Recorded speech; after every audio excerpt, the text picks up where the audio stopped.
We are all connected through shared experiences, and while our circumstances may vary, there is almost always a common thread in our stories. I am Amy Seaman, and these are the stories that connect us.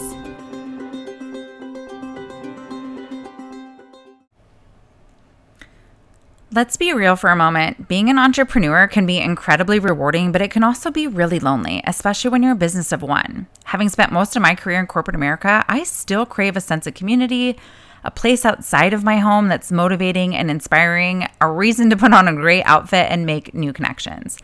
I have tried posting up at a local coffee shop from time to time, but I'm too ADHD to tune out all the conversations happening around me. And I crave something more permanent. And yet, the idea of joining a co-working space felt a little intimidating. That changed recently when I was introduced to the North House in Minneapolis. Imagine a space where you can work where you play, a gorgeous environment where you can bring your clients and feel proud. North House is a unique blend of co-working, social club, and impactful events. It's a place where you can find your people, grow in community, and even get a fresh haircut at their in-house barber. North House is all about aligning the heart of people with the opportunity to serve at the highest level. It's a place to create new frontiers, connect with fellow adventure seekers, and unleash a new level of meaning and success. So if you're looking for a place that combines work, community, and a bit of adventure, North House is the place to be. Join us and let's grow, give, and work together. Visit nohompls.com. That's NOHOMPLS.com for more details. Trust me, this could be the place to fill that gap you've been looking for since you ventured out on your own. Hello, friends. Welcome to another episode of A Common Thread podcast. I'm your host, Amy Seaman, and today I have with me my friend Kyle Mack. Say hi, Kyle. Hi. So Kyle and I met, I think, a year and a half ago now. Yep. I was doing a sip and shop at a local boutique, and I needed some women to model for me, and we were connected through a mutual friend. So I reached out to Kyle via text and to get all of her sizing so I could pre-pull. And in her response, she said, I just had a baby, so I'm kind of in that postpartum in between sizes stage right now. Not having known anything about Kyle or her backstory, I immediately was like so enthusiastic. Oh my gosh, I love babies. What is his or her name? Please send pictures, bring them with. I will hold him or her the whole time. And then Kyle responded and said that McKenna had died at birth. And I just remember reading the text and just feeling completely speechless. As a mother myself, my heart just immediately broke for you. And then, of course, here, thinking about you on the other end, receiving my text with all the enthusiasm. Kyle was gracious and did give me some grace, having not known. She showed up and throughout the night continued to share more about her story. So when I decided to launch this podcast, Kyle, you were actually one of the very first people I thought of as a guest for several reasons. One is I wanted to give you a safe space to talk about McKenna and share her story, keep her memory alive. I know that other mothers out there have experienced a similar tragedy. And so again, just in the premise of making people feel less alone in their struggles. And then also I want to ask the questions that a lot of us don't know the answers to on how do we show up and better support you. I continue to stay connected with Kyle over the year. And I noticed on your Instagram, whenever you share about McKenna, the comment section is just emojis because I don't think we know what to say. So that's going to be part of the conversation too. So this may be heavy for some of you listening. I will probably cry more than Kyle. Yes. But Kyle, why don't you start and tell us the story of McKenna and her diagnosis? Sure. So we found out we were pregnant with McKenna May of 2022. And it was a surprise. Both of our girls came as a surprise. So you kind of are dealing with those emotions of like, oh my gosh, here we go. We're going for 2 now. We kind of come to terms with it. You start getting excited about it. We go to our first doctor's appointment. We end up doing the NIPT test because of my age, because I'm at advanced maternal age. I like that so much better than what was the other. Geriatric. Yes. And what is the NIPT So the NIPT test is a blood test, and basically They do it, one, because of your age, but it tells you the sex of the baby, which was really my main concern. I just needed to know if it was a girl or a boy. It's like, I'm already kind of surprised we're having a second, so I want no surprise from here on out. So, but in turn, it also tests for 3 things mainly: trisomy 13, trisomy 18, and trisomy 21, which we all commonly know as Down syndrome. Okay. And then it checks 2 other things, some chromosomal things like an extra X or an extra Y. They don't really put too much weight on that. But I remember when I was pregnant with Piper and I did that same test, and they said, we're going to check for Down syndrome and 2 really bad ones. And when I had Piper, it was yada, yada, yada, you're good, you're having a girl. And so I was really kind of prepared for that kind of scenario. I mean, Down syndrome had crossed my mind because of my age, but really, you don't really let yourself go there. So when the woman called... How old are you, Kyle? I just turned 40. Yes. All right, welcome to the club. So this was 38 when I had her. Mm-hmm. And so... The doctor calls and she has a few pleasantries with me, and she says, you tested positive for, or she tested positive for this. And then at that point, it's a blur. My husband's around. I kind of like fumble to put it on speaker, and we don't even find out if she's a girl or a boy at that point because there's so much information that's coming at us. And she starts kind of explaining some things and says, you'll meet with a genetic counselor here in the next couple days. I hang up the phone and I look at my husband and I said, what the heck did she just say? Mm-hmm. And he's like, I don't know. And I said, did she say 21 or Down syndrome? I don't remember it. And he goes, I don't think she said that. And I was like, oh my gosh, it's got to be one of those 2 bad ones then. It's all you can remember. So, of course, you Google everything, and it becomes just this terrifying little black hole that you go on the dark web. And so soon after, we go meet with the genetic counselor, and sure enough, she had trisomy 18, which is Edwards syndrome. And basically with these babies, a lot of them aren't compatible with life. They have a really difficult time. And at that point, I just had to Google everything. I found every Facebook group for trisomy 18 and 13, because you need to know if there's a champion story. Right. And you also kind of need to know that if there is a lot of death, you kind of have to prepare for it. Mm-hmm. And so truly through that entire pregnancy, we were so prepared for death. It's very bizarre to go through a pregnancy when both of my pregnancies were very easy physically. They were quite nice. In fact, it's something I never thought that I would enjoy. And to then kind of have this dark cloud kind of daunting over you going, this baby could die at any moment. Like, do I want her to die early? I'm watching these stories of these women who have a baby for a minute, 2 minutes, 2 hours. And I think at that point in the stage, I thought, there's no way I can go that far. Yeah. There's no way I emotionally am going to be able to handle this. Because at this point, I'm just bawling through every single day. It's shocking I, could continue or have a job at that point because it's like, I can't get through the day without just bawling. Mm-hmm. And so, I don't know. I totally lost my train. Oh, that's okay. That's okay. So tell me about how you and your husband are processing this news. Are you on this processing it similarly? Are you on different pages? Yeah. Are you down your own path as a mom? Like, how does that dynamics? I imagine there's a lot of huge. So that is such a great question because, it's something that we deal with now. Right. As it stands, even afterwards. So at that point, I felt like I was on an island. I really did. Mm-hmm. I talked to him as much as I could, but it was kind of a thing that we would look at each other, kind of bring it up, and then when no one has the answer. I almost looked to him to have an answer, like, what do we do? Right. And then he really leans into his faith, and so we kind of just hone in this little thing, and it's like if he doesn't give me an answer, which he couldn't, right, I just would kind of shut off and be like, okay, move on. And I felt like I was just on an island. Yeah, because your options at this point were to terminate the pregnancy or continue with the pregnancy. So that was sort of the debate that you were looking for someone to give you guidance and say, yes, continue, or it's in your best interest. And you would even kind of ask the doctors, it's like, you almost want to say, what would you do? And they can't really tell you. They lay out all the options. And I had really great doctors who really just kind of guided me through. I said it through the entire thing. I would tell my doctor, thanks for being with me, because you went through the manic brain waves of a woman who was going, maybe I can go all the way. Maybe I can't go all the way. Yeah. I'm not going to get a belly. I can't go that far. Right. I don't, I can't show. I can't feel kicks. Maybe I have to, go the route of terminating, but I just never wanted to. And it wasn't really something that aligned with he and I.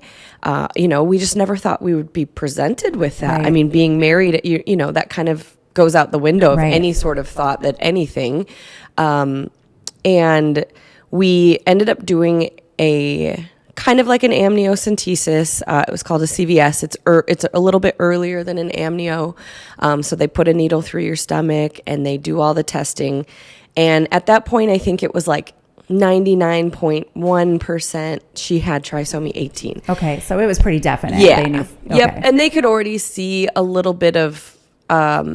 they have like a thickening of the neck, and that's usually when there's fluid being around the baby, that something is not going to be right. Then pretty soon after 12 weeks, they did notice that she had a hole in her diaphragm. So her stomach was starting to go into her chest cavity and kind of crowd her lungs, crowd her heart. So those are just really big organs to be in such a small cavity. Mm-hmm. So... and how many weeks along were you at that point? So when I did that, I want to say the test came back a little around 10 weeks. I think we did the CVS at 11 weeks, 11 or 12 weeks. So we're all still really early. Yeah. And when did you have to make a decision by? Was there a certain time frame, I imagine? Yeah. So there was, I got in contact with a doctor who I think did something. I think the final that she did was 15 weeks and one day. It was like a really odd number, or 14 weeks and one day. It was something weird. And again, it just didn't align with anything that we, it's one of those things where we really leaned into our faith and thought, well, this isn't something we can do. But then my husband kind of presented like, Kyle, we don't have the option for a healthy baby. We don't fall into this category that, we kind of demonize in our brain of what we think, terminating a baby might be.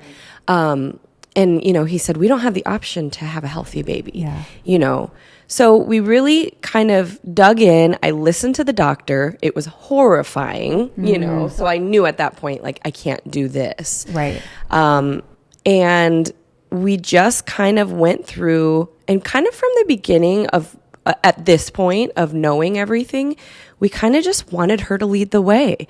We were really hopeful. I mean, I would sing to my first daughter to bed, and sometimes I would make up lyrics of "You Are My Sunshine," and then we'd start adding in the baby, and we would say like, if you need to go, it's okay. And I would just talk to her all the time and say, like, if you have to go, please go. Please make this decision for me. Right. You're kind of leaving it in her hands and God's hands. And how old is Piper at this point? So Piper at this point was almost 2. Okay. When we had her, she was like, when we had McKenna, she was 2 years and 4 months or something like that. Yeah. So that's, I imagine, really tricky to navigate.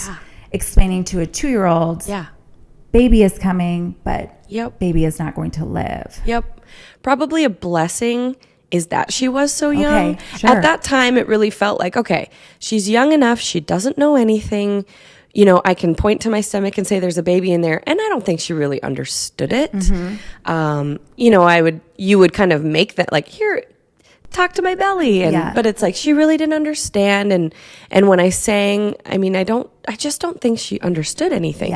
Did you communicate to her? Did you tell her at some point that McKenna wasn't going to live? I think, I don't know that we ever really directly talked to her, to be honest, because she was barely vocal herself. Right. Yeah. She was barely getting words together. She would listen to my narrative at nighttime, and she would listen to certain things that he and I would say. She would see me cry occasionally. But a lot of times she was just kind of my light to get me through. Someone coined sunshine child as your child before loss. So that's the child that kind of keeps you through. And she certainly was that. I mean, it's like I had this purpose to kind of keep this little human alive. But it really maybe worked in, I don't know. We'll see how she feels in 10, 15 years from now. We have photos of them together. We have little pictures and things that she sees. They're cues. For a while, she would see a photo and just say, McKenna's sleeping. I think now that she's almost 4, she's really starting to understand it, but she really sees cues. She sees things in our house. There was a poem that one of my aunts gave me that was kind of from McKenna, technically. Okay. It was a really sweet to Mom, Dad, and Piper. And maybe like 2 months after I had lost McKenna, I was reading this poem while I was doing potty training for Piper, and I started tearing up, and she sees that little poem that sits in our bedroom, and it's a cue for her. And now she's super, small at this point, 2.5 years old, and she'd go over and she'd look at it, and she'd get this kind of fake because, she's learning emotions. Little drama. Yes. Little drama now, world of a difference. But at the time, she looked at it and she said, "Oh, I miss McKenna." And she'd make this little kind of cutie little pouty face. And I knew that she was watching me cry about it and kind of followed and said, "This is something we're sad about." Yes. And so when she sees photos of her, that's kind of how the narrative was. Now she kind of looks at her and she says it more confidently, and she knows when she sees photos, and we have one photo frame that's digital, so it changes, and it's pretty much all dedicated to McKenna and Piper.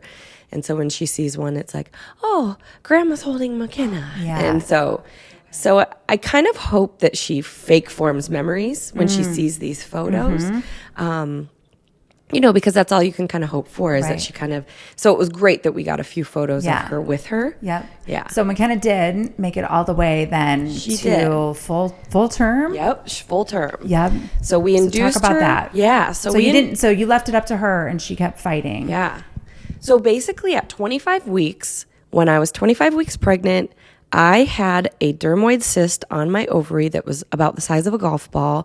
We'd seen it a few weeks earlier, or maybe a month earlier, and they said, "It's going to keep growing. It should be benign, but it's right in your ovary. You're likely going to lose your ovary." So but they said, "Let's just deal with it later." Which at that point, you're just kind of like, okay, life is just like making a mockery of me. What else are you going to throw at me? Is like the sky actually going to fall? Right. So that was a really wild, you almost had to laugh because it was so comical that it's like, how is this other wild thing happening? Yeah. And so it started really bad pain, and I could tell she was still moving, but I could feel this really sharp, bold pain on my right side, and that's where it was in my right ovary.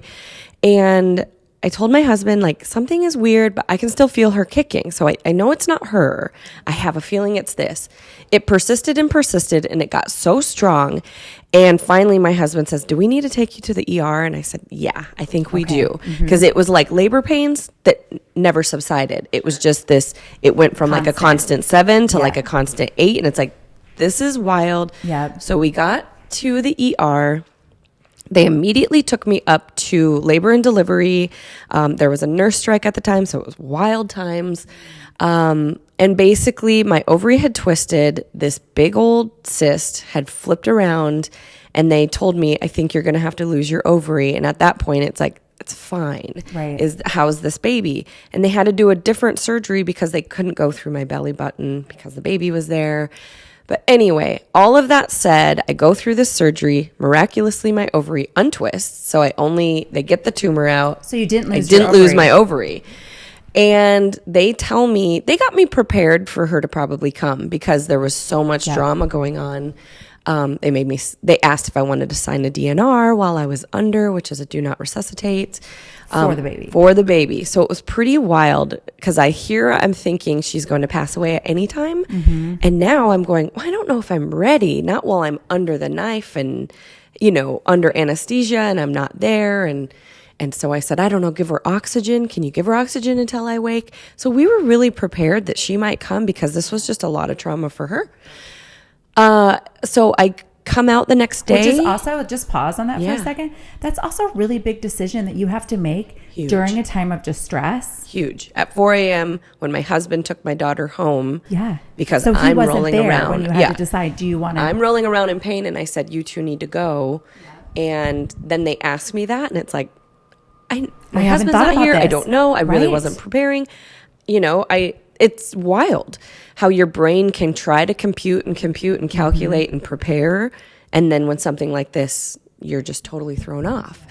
So I come out of surgery and the doctors say, she's perfect.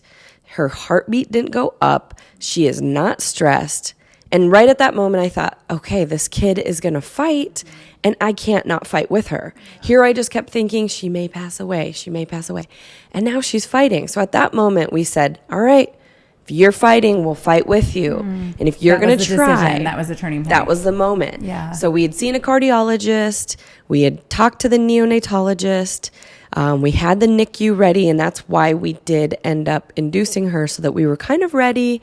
We also had family that was in Montana and South Dakota. They could get over here. So we really just kind of checked all the boxes to get everyone prepared.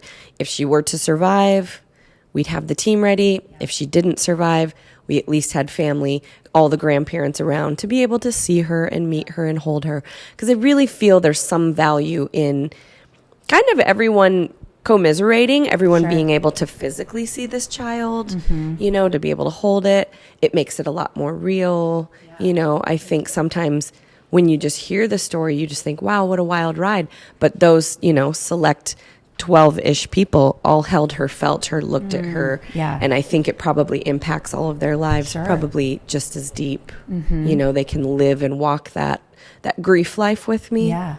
Yep. Yeah. So, she was delivered then. Let's talk about the delivery, and then I want to go back to a little bit of kind of just this emotional roller coaster during the pregnancy. So you were induced then. Yep. At how many weeks?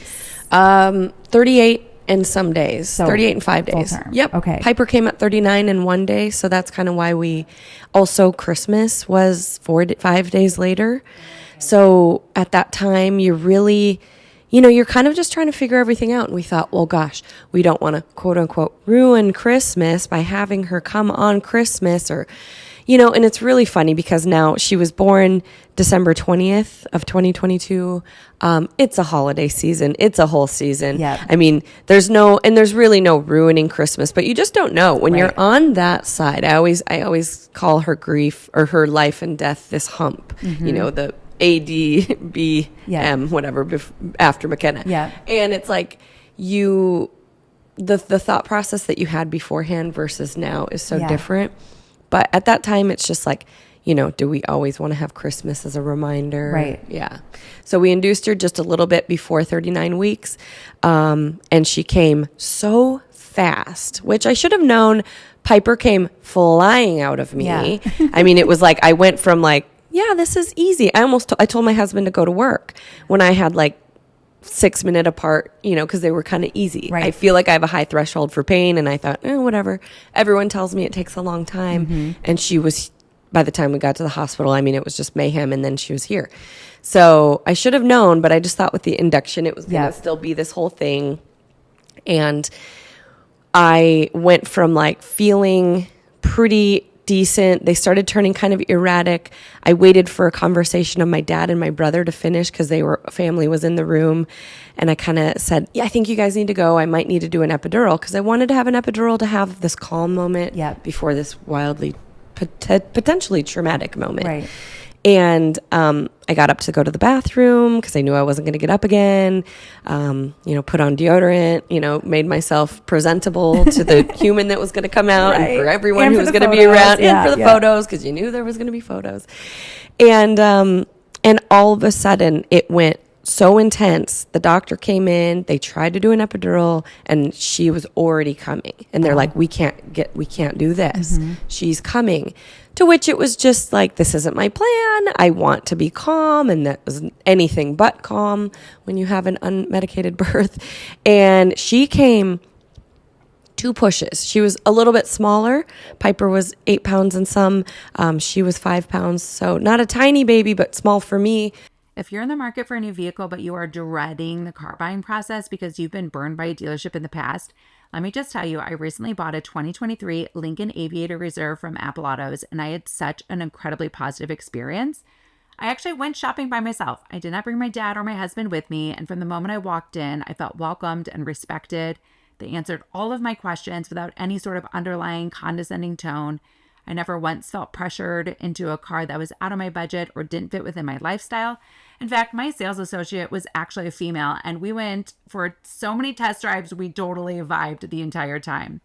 If you're ready to experience the difference for yourself, go to appleautos.com to view their inventory and then visit one of their 7 locations across the Twin Cities. Trust me, you will leave feeling empowered and ready for the road ahead. She came out in about 2 pushes, and I don't know, we had a heartbeat on her the whole morning. We had a heartbeat up until probably I got up to go to the bathroom. I like to think that it was her goal, that she knew she was passing away, and it was her goal to say, like, I'm going to try and meet you as quickly as I can. And that brings me a lot of peace. It brings me a lot of tears. Because when she came out, she still looked so beautiful. She still had good color. The nurse said she just immediately peed on me, and so that just feels like life, so much life. She just wasn't. I remember I looked up at the doctor and I said, is she alive?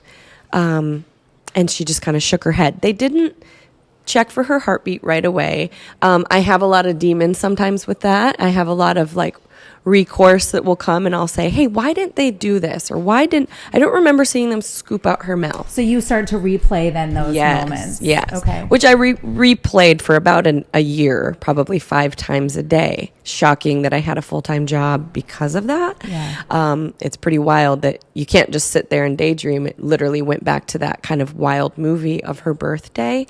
But they put the stethoscope on her maybe a minute after, and she had no heartbeat.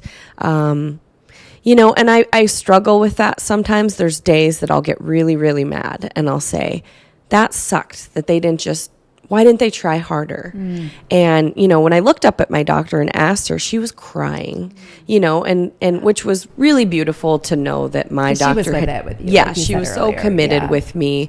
But my husband always tells me, Kyle, this is exactly what we asked for. We asked for her to lead the way. We never wanted to hurt her. We never wanted to force her into something. And her heart was really good. It was that hole in her diaphragm that made crowding happen, and her lungs nearly impossible. They were so underdeveloped. And so he kind of said, this is exactly what we asked for. We wanted her to lead the way. We never wanted to see her in pain. And some days I can take big comfort in that, but some days I'm just so upset. Yeah, you're like, this is not fair. This is so not fair. This is not supposed to be our story. Yes. And when you see somebody else's baby who has the same diagnosis live for a few hours or a few minutes or a few days, you can't help but have this wild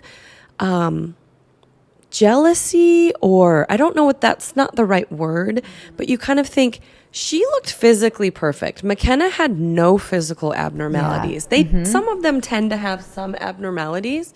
She really didn't. I actually had another friend who had a trisomy 18 twin. The twin passed away, the other survived, and she said, I know this doesn't help, but she really doesn't look like a trisomy 18 baby. And I said, I know, that's so frustrating, because you kind of think if you're going to have this child pass away, that there's going to be some wild abnormality or some finger pointing, this is the reason why she died. So it is really haunting sometimes. And it's this weird, happiness and sadness that lives together of it was such a beautiful experience. And I do look back at it now and say, wow, what a beautiful experience. I'm so happy that I went through it. I'm so happy that I got to have this 9 months with her. I got the most precious time with her that no one else did, that sadly even my husband didn't, because he didn't get to feel her all the time and connect with her in that way. But man, is it just so unfair. Right. So unfair. It is. It is horribly unfair. I think this is really helpful perspective for any mom that is listening that just received this diagnosis and maybe is in a similar, I don't know what to do. And I'm sure that there are other moms who maybe chose to terminate and that was the best for them. So I think everybody needs to make the best decision. But I see where you're coming from of just like that connection when they're in their stomach. You mentioned that sometimes it's maybe hard to put the right word on it, but just that envy, that why couldn't it have been different for us? What were some other triggers for you while you were pregnant that you had to go through and experience? You know, I think it was more, I just couldn't tell people I was pregnant and be happy about it. So a lot of times I just wouldn't say things.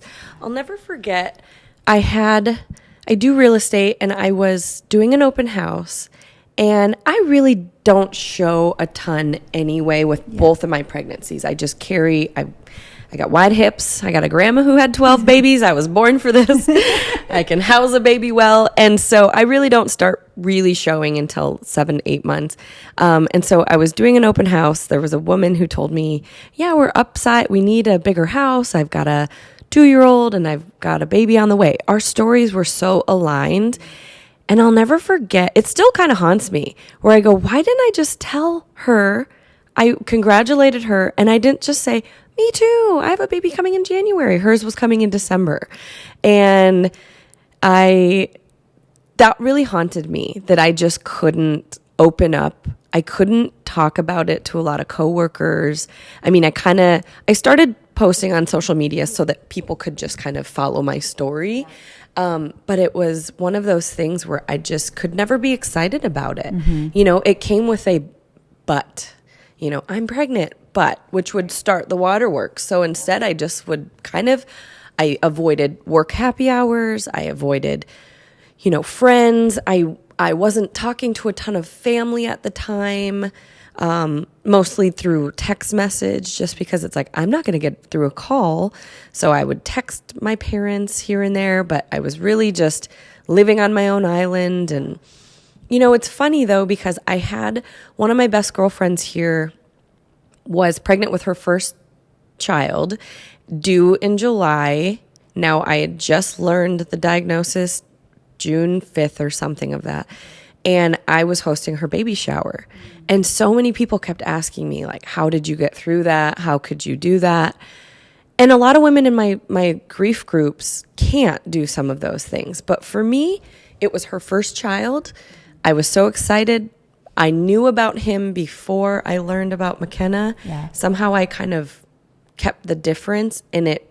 My happiness for my friend really outweighed.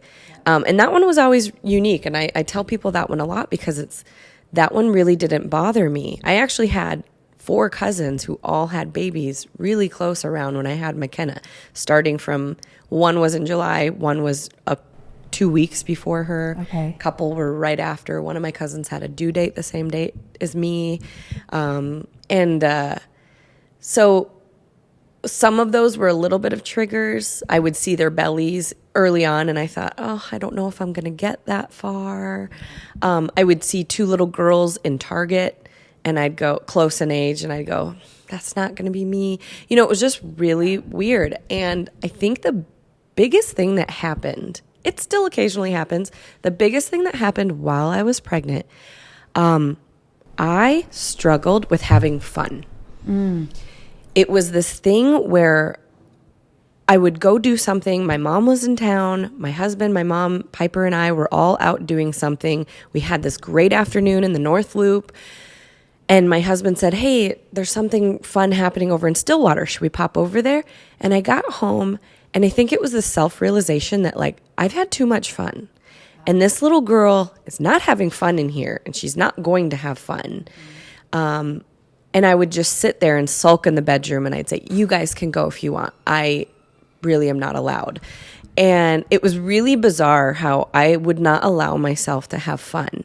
I actually only just realized the other day when I was speaking with my mom that I also stopped taking vitamins about halfway through my pregnancy. Oh, interesting. And it wasn't because I was trying to deplete her, because we all know babies will take what they need, and you'll suck life out of you, And I almost kind of felt like I deserved that, or I should reap what happens afterwards, whether I get a cavity or your eyesight, all the things that they say can happen when a baby kind of depletes you of all your vitamins. Yeah. And it wasn't me punishing her, because I just thought, I know she's getting everything she needs, and she seemingly was doing really well and really healthy. I stopped taking my own vitamins. I was like punishing myself. Like, you don't need to have these. You're fine. And you don't need to go have fun.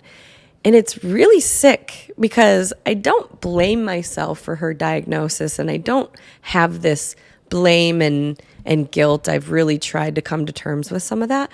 But kind of looking back, through a different lens, you realize like, wow, I really punished myself. I was really hard on myself. Mm-hmm. And I imagine you're not alone in that. No.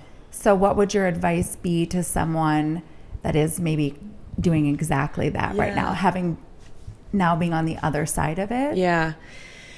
I mean, I've talked to one girl a few months after I lost McKenna who had a trisomy 13, and she was really just kind of looking for guidance. That's kind of what you do. You want to find somebody else who's experienced the exact same thing.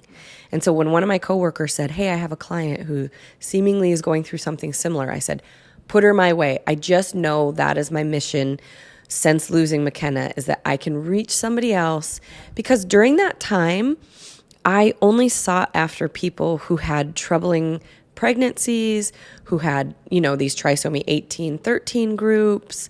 And really it kind of just, everyone else was obsolete. Sometimes even my husband, because I was like, I don't know, you don't have the answers. I'm looking for answers. Right.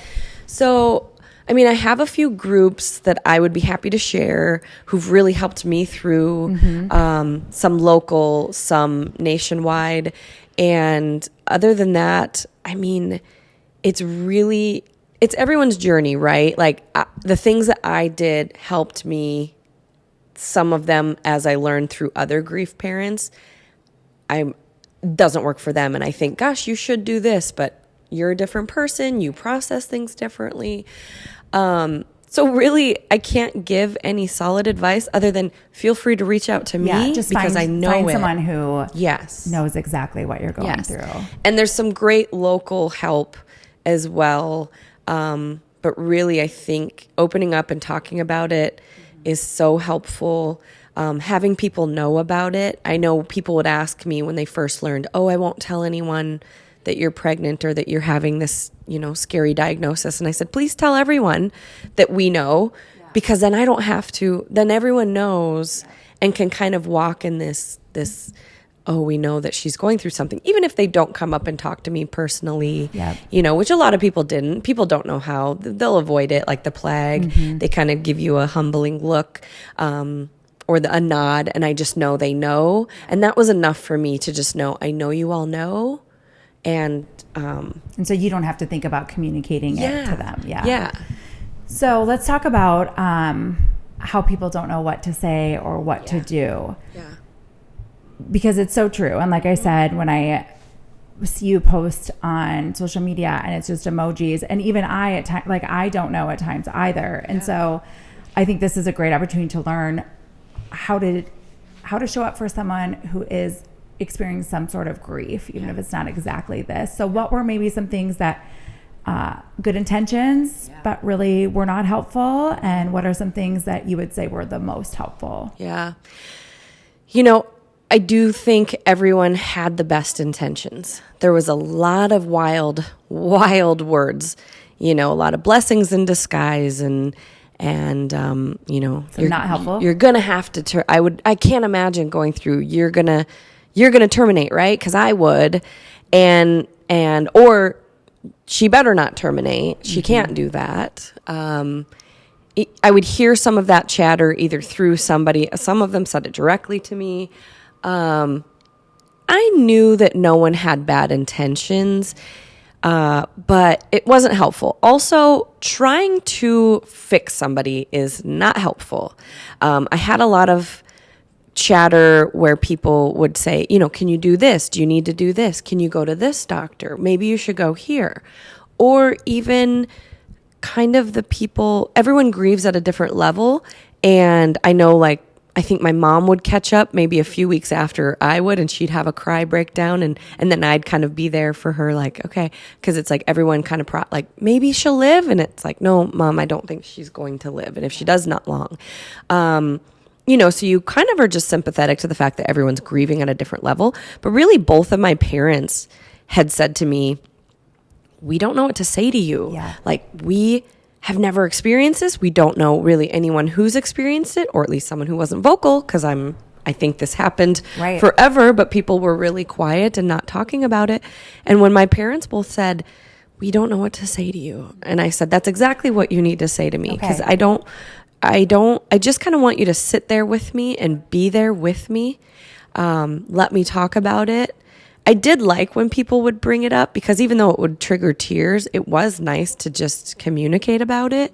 It's kind of a preparation of just like, you get more used to it when you hear it over and over. And yeah, I think it was really just people being there for me, kind of asking how I am, just saying, hey, I'll grab coffee with you right now. Do you want to go for a walk? A lot of the stuff, everything else just didn't help. People kind of, oh, maybe she's not, we'll pray about it, and maybe she's going to pull through, was not also helpful. I love that they were praying about it, but like thinking the doctors were wrong, or that this wasn't real, was kind of counterproductive, because it's like, well, I do trust that my doctors are doing a great job, and there is some common facts here. So I will pray with you and pray all day for a miracle. I would gladly take one, but she had a hole in her diaphragm that wasn't miraculously going to go away. Yeah. So maybe in those moments, while you may be praying and hoping for a miracle, keep that to yourself versus sharing it with the verbalizing it to someone else. Within your other group, with your spouse, or those people. You say, gosh, I hope this, but some of it just needs to be pretty light with the person who's going through it. It was pretty difficult. I remember seeing, my brother's family's had some serious health issues several years ago. And I remember seeing this diagram where it was like, the inner circle is the person going through it, right? And then outside of that, the next ring is like immediate family, like wife, children. And then it's their parents. And then it goes out from there. And the whole thought behind it was, you can never go inside the circle. You can go one ring out or multiple rings out, but you can never go in. Yeah. So if you are not in that center circle and you're having a hard time, it was like my mom would call me, right? Yeah. Instead of calling my brother, she would call me, and we would vent because I was further out of the circle. Yeah. Do you feel like that's a good way to approach it? Yes. Mm-hmm. Yes. Because I think sometimes I would catch some of the first time, and I think even, my husband's family would maybe go to him, and I almost kind of felt like he was so close to that very first ring that sometimes I thought, he's going through this too. Mm-hmm. Let him have some time too to kind of process this. I think that's great. I think, hearing after that my mom and my sister, maybe discuss some things, and maybe my brother, I don't really know, but I would assume, my brother and his wife had conversations. And I think there is a lot of healing to be done for them to just kind of do it within them, and kind of just take cues from that inner ring person, and kind of give them their space, but also have your head here, be present, because you never know, that person never knows when you're going to need them. And I think that was the hard thing, is I wanted my family close, but I didn't know that I needed them right away to discuss things, because again, none of them had experienced it, so it's like, well, I don't know that they really know what I'm going through. But I needed them to be within an arm's length. Yep. So it's really just holding space for someone who's going through it. Totally. Yep. What were some things, so the 1 year mark, let's talk about the 1 year mark, because I remember you and I had a conversation about this before. 1 year since her passing. So how was that first year? What happened after? Where are you now? Yeah. The first year was all about, I'm very nostalgic. That's just me as a in a nutshell. I love to look back and, be brought back into these old emotions and feelings and songs that pull me. My husband always says, you're the most nostalgic person. Do you have a good memory? Great memory. Yes. See, I'm jealous of that. I have the worst memory. My brother's always saying, he's like, how do you sad. remember I everything? forget so much of my childhood. And I know I had a good childhood, but I don't remember. Yeah, I love that for you. Yeah, I look at photos and songs and they can really transpire me. I mean, there'll be times that I can like get caught up in a high school feeling and I'm like, wow, I can't believe I really like got all the way back there. So the first year was on this date 1 year ago. I did that a lot. Okay. It was 1 month since I lost her. And then at 1:00, 1:15 in the afternoon, I would say, at this time, I was just meeting her. 2 months goes out, it would be the same thing. The whole first year was just riddled, again, with replaying that video constantly, watching her birth. And then it would, I don't know. That first year was just so looking back the whole time. Then leading up to the 1 year, it was getting kind of stressful because you're kind of like, I need to do this big thing. Should I do this big birthday for her? Is it weird to have a birthday? Some of the women in my groups had a big birthday party and I loved that for them, but I didn't know if that was for me. Then again, you're following 4 days before Christmas. Do I really want to bring everyone to Minnesota? And you say it like just for a dead baby's first birthday, but it is, a dead baby's first birthday. I mean, I can say that and that sounds kind of vulgar to say it so roughly, but you kind of just think, do I really want to bring everyone out? So I kind of decided to have this light little idea. We were going to release flowers over at, release balloons over at Boom Island. I was going to have my family around. We had decided to fly out to California to Palm Springs the next day. And we stayed out there for a month, which is where I lived for 12 years. And so it was kind of a great way to just have my siblings and my mom around. And we just kind of had a light little thing. And it was pretty easy. And it's really weird that once I hit that hump and I got over that 1 year, I felt like so much pain was released. It still creeps in. I still kind of allow myself to listen to songs that kind of bring me back to it. I see those photos of her in my house. I hate that I don't get to have new photos. I just have these random 20, some photos that kind of play on repeat. But I really felt released of all of this movie. I still see that day a lot, but it doesn't consume my day anymore, which is sad and a release at the same time. And it's, and now it's just kind of navigating this new life, this, certain people who came in and out of my life seasonally, some people that I had to kind of release for a while that maybe I was angry at, or that I had some expectations of where they would be in my life, and then kind of allowing myself to forgive those people, because even though they didn't know some of them didn't know I was mad at them, but I also had to forgive them and realize, not everyone knows grief and not everyone knows how to be there. And I wasn't vocal to tell them they needed to be there for me. So how could I expect them to? Yeah. So a lot of it is just navigating from the anger to kind of accepting all the people in my life and kind of letting some back in. But now I also have this new community of women that I've met through the hospital's grief program and through some secondary grief programs and trauma therapy that I've been a part of, where now I really lean into those women. And some of them are now some of my better friends here in the Twin Cities, because we all know what it's like to go through it. When you have a day, I saw a kid at the park and he was walking and someone said, "How old is he?" And she said, "Oh, he's just about 15 months. And it was right when McKenna would have been about 15 months. And I sat there and I put my sunglasses down and tears just started streaming down my face. And my husband saw it and he just kind of gives me a squeeze. And I just said, I'll meet you guys over by the car. Because I'm like, I don't know this child. And he's no connection and he's a little boy and it's, so different. And yet there I was, jarred by it. And I know that I can reach out to my few girls and say, hey guys, like, I just saw this 15-month-old and I'm wrecked right now. And they can go, come in for our virtual hug, or let's do an emergency. Let's all do a happy hour tomorrow and let's get together.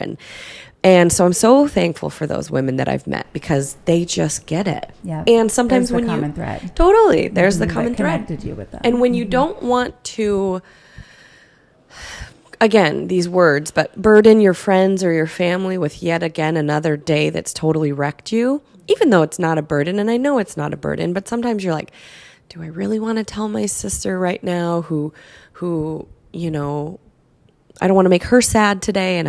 And maybe it's like, gosh, I'm working, Kyle. Now I'm, you know, and it's so weird that you're so worried about disrupting someone else's family and saying, hey, come over, I need you. But then I know that when I message these girls, it's like, they get it. They 100% get it. Not that my family doesn't, but these girls have experienced it, and they're deep in the, you know, we're all within the same year to 2 years. And so we really just kind of lean into each other and are there for each other. And it's kind of an awesome little community. It's sad. No one wants to be a part of our group. Right. I don't want any new friends. Right. So don't come in my group, please. Yeah. But if you must, we will embrace you with a huge, you know, giant hug. And what is this group on Facebook where they could find? So the Facebook group was, there's a couple different ones. There's a Verity's Village that all kind of deals with these kind of life-limiting diagnoses. Beyond the trisomies, there's also, you know, so many more. Locally, I delivered at Maple Grove Hospital. They have a really beautiful grief bereavement program. Okay. And so we meet once a month. There is Missing Grace that's locally. That's just for any grief, loss of a child.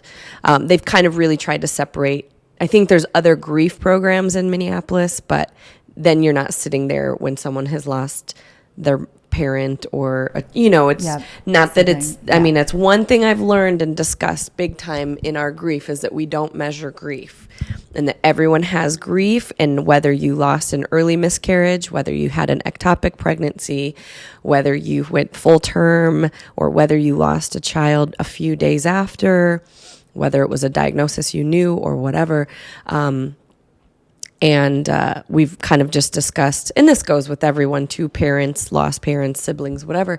There is just no measurement in grief, and you have to allow everyone to grieve, and don't compare yourself, and don't say, well, my grief is more. I think we tend to do that.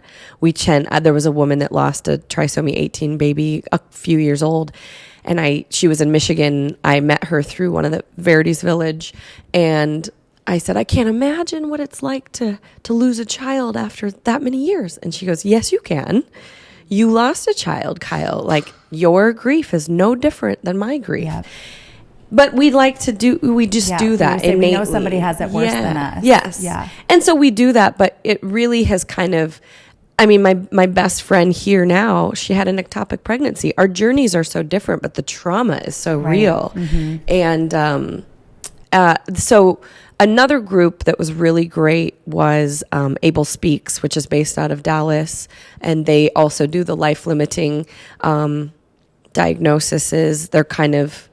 They're a little bit more like hopeful that you will continue life and not do the termination, but they still really welcome anyone because they know, you know, the journey is just so painful. And that's one thing I would say to anyone too is, you know, the terminating thing is such a hot topic, but I felt like I had a huge surrounding, and even I sometimes felt alone.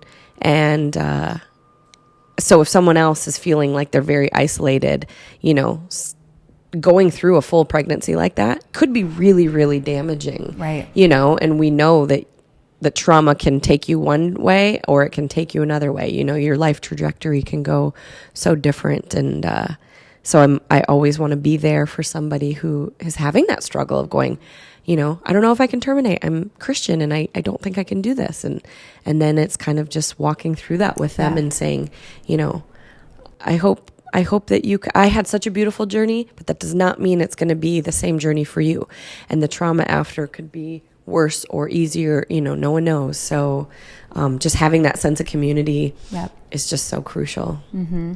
I will make sure to put all of these resources in the show notes. Please. So if anyone is struggling, and I'm sure, Kyle, you'd be gracious enough to give out your email as well. I would love to. Yep. Social media, email. So I'll make sure to put that so that people can connect with you. Yeah. I would say just one last thing. Well, two last things. So when I know you want to talk about McKenna to keep her memory alive. So how I think that's one thing, again, you said like people don't know whether we should talk about it or not. So what are some conversations or ways people can bring it up that isn't triggering? Yeah. I think it's never triggering for me. I love it because we don't have the gift of, losing a parent. I don't know how that feels yet, thank God. But I have friends who I've really connected with who've lost a parent, and you get that beautiful space where someone gets to say, hey, your dad was so funny when he did this. Oh, do you remember when he did this? Or I can hear his laugh, or I have a video of his laugh. I want to share it with you. Yeah. We don't have that beautiful luxury. We can't just interject their name and their cute little nicknames that we'd hope that they got to use or that we got to scream someday. And so it's really hard for us to bring our babies up into a conversation without feeling like you kind of oddly interjected, like, oh yeah, that's kind of like when I, lost my child, McKenna, Right. wanted to call her Kenny. It's like we don't really have that luxury. So when someone messages and says, something reminded that I saw a butterfly, it made me think of McKenna, or I saw this cardinal today, or I saw this hummingbird. I saw a hummingbird right soon after when we got to California, and it sat in my daughter and I's face, and I just felt like maybe that was a little sign from her. And people will see these bereaved Mother's Day, or the October is child loss awareness, and or one of my cousins and my aunts sent me or gave me this white pumpkin around Halloween, and they said, oh, and they wrote her name on it, and they said, this was, we saw somewhere on TikTok or Instagram that a white pumpkin symbolizes like a loss or someone that was them missing. And I thought, how sweet. That was almost a year after losing her. That's October. No one needs to be thinking about me, because sadly, damn it, the world moves on. And you still lost a child, and it's so weird when the world moves on and that everyone's life goes back to normal and yours is so tortured and not. So when you have someone else who just gives you something, whether it's a monetary or a text message or a sign or something, or hey, I listened to you, or I read your post, and does something. Just I'm thinking of you. Beautiful. These are the moments that I'm thinking of you. Because I just love it. And even when it's brought with tears, I saw my aunt in California over my 40th birthday, and I hadn't seen her, and she brought up some things and just said, gosh, you're so strong, and gave me a string of things, and my eyes started leaking, and one of my friends said, no, we're not crying on our birthday. And I said, no, this is so beautiful, because I need it. The tears are so real, and it's a good release. It doesn't ruin my day. It just makes me, sometimes I get in my car and I listen to a song that reminds me of her. I have a playlist on Spotify for McKenna, and I'll listen to them, and I'll shed some tears, and then I'll wipe them away, and I'll go to a showing. And I'm probably better for my clients because I got this little release of energy and a little thought for her. So I think just crying checking is healthy. It so healthy. As I've been on my own healing journey, and I've seen so many different types of therapists, and I did craniosacral therapy at one point, and all of a sudden I'm sitting there, and out of nowhere I just start sobbing, and she's like, you have to release this. And so it's really helped me get to a place where I'm unapologetic about my tears. I'm an empath. I feel deeply. I will, the second I see someone else crying, I will cry. And so I love that, of like, we don't have to brush it on the rug, or we don't have to say we're not going to do that here. If someone feels the need to cry and it comes on, like, just again holding space for them, I think is really important. Well, it is. It's so healthy. It's just a release of all of that feeling. I mean, I think about that far before losing a child, I've always thought tears are healthy. It's just a release. So I really allow myself to cry and then move on. Yeah. It's not for me sitting something in the back of your throat. Yes. I just think it's better. I live my life that way too, whether it's conflict with my husband or anything. It's like I just like to bring things out, purge it out, and then it's like we can move on so much quicker. So again, for me, but I think for everyone, tears are just really a good thing. And I think people get really nervous when they see you cry, that they're like, oh my gosh, I just ruined her day. Oh my gosh, I can't believe I just brought up her baby and now she's so sad. And it's like, no, I've been thinking about her all day. Something triggered me to think about her. A kid that walked by, or a little cry, or a baby blanket, something triggers us to think about our babies that have passed. And so it's like, you didn't do that. Believe me. I was doing it to myself all day. You just gave me a reason to now gloat about my life. Yeah. Great. Well, Kyle, it's so interesting how we were brought together in this season of your life. And I'm grateful that you were willing to come on and talk. And I know you love to talk about McKenna, so I'm glad we could hold space for you. Just one final question for you is, what do you think as you think about a common thread? What is something that you see out there as like a common thread that connects most of us to each other? I mean, I think it's just that human touch, that human interaction.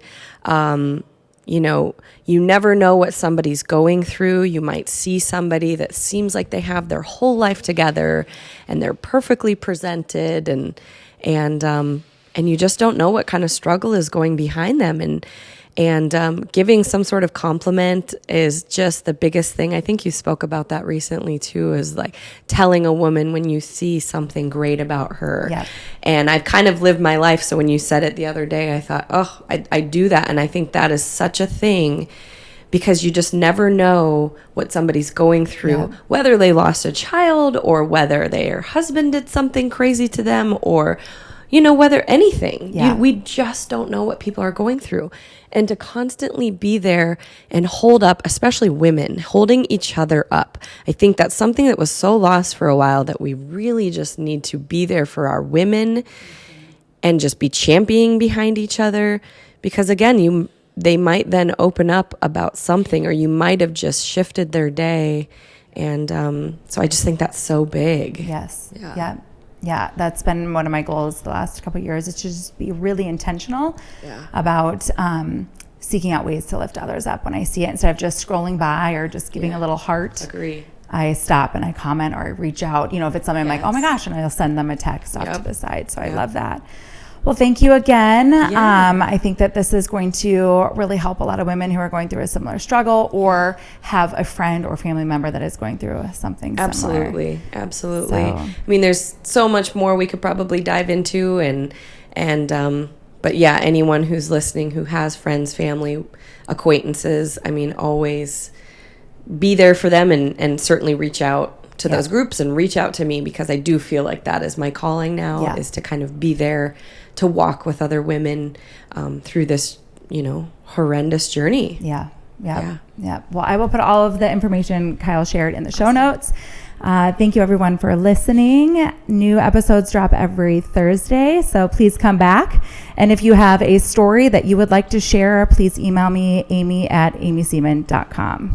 Until next time.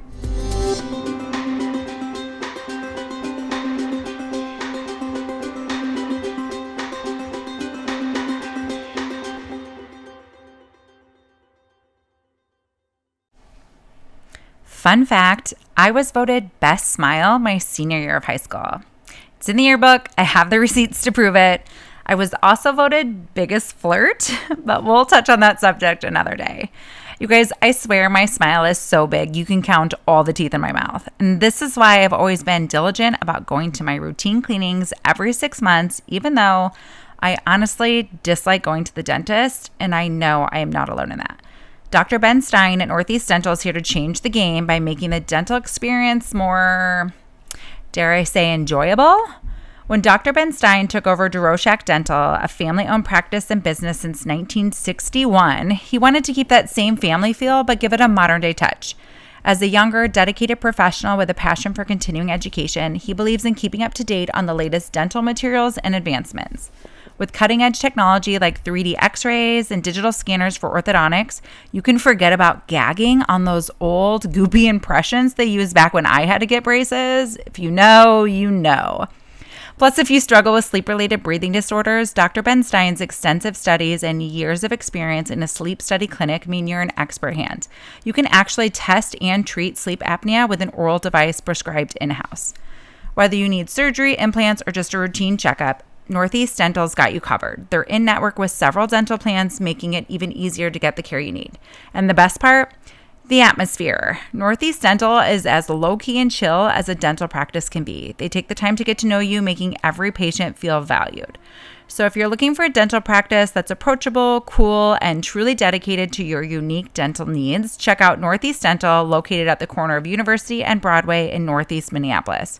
To book an appointment, call 612-379-2300. That's 612-379-2300.